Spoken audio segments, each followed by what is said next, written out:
was a very good experience. I think that we need to take what we've learned and continue on and make change.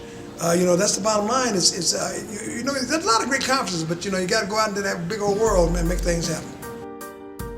This is one of the best conferences I've attended. The panelists at the Saturday, I was not able to make the Friday side of the conference, but the Saturday conference, the panelists were just outstanding. I mean, there's just no other word for it. They were outstanding, all of them. I've had a great experience. I've learned a lot of things myself, and listening to some of the other panels, especially with the finance panel, because sometimes we get into issues with our finances and we think they're great, but after hearing some stuff today, I've learned some new tips on how to improve, how my wife and I, we spend our money. My name is Stan Taylor. I'm the President, Chief Executive Officer, and founder of Passport Railroad USA. I came to support Tate Hill, the President of the Fresno Black Chamber of Commerce. He had asked me to come up and share my insight and my involvement with high-speed rail, and this happens to be the corridor where the golden egg has been laid, for lack of a better term. The whole world wants to build high-speed rail in America, and it's going to be built in Fresno. He's a brother, okay? And I find out his father was the Vice President of Ghana. And his granddad built the first railroad in Ghana. So me telling him we're going to build a railroad between Phoenix and Tucson is no big deal because of his scope and his scale and his magnitude and his travel.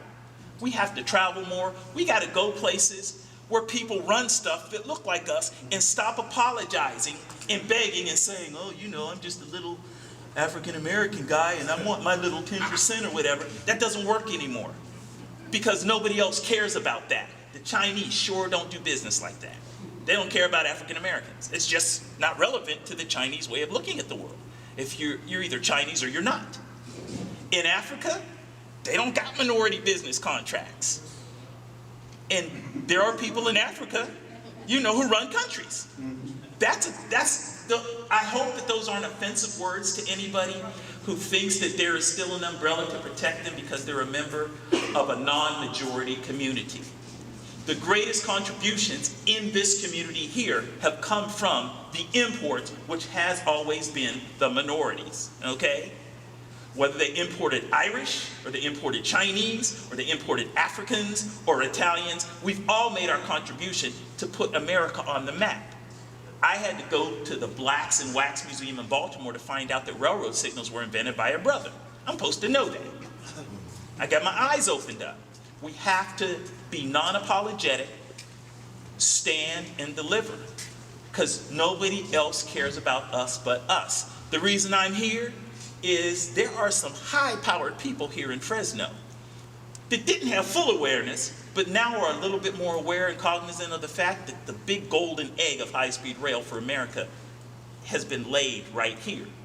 And it's your job to make sure when it cracks and all the benefits come out, that the African-American community participates, the minority community, the downtown community. My experience speaking at the Fresno Urban Leadership Conference was not just simply something that I felt was a pleasure to do, but an honor to do.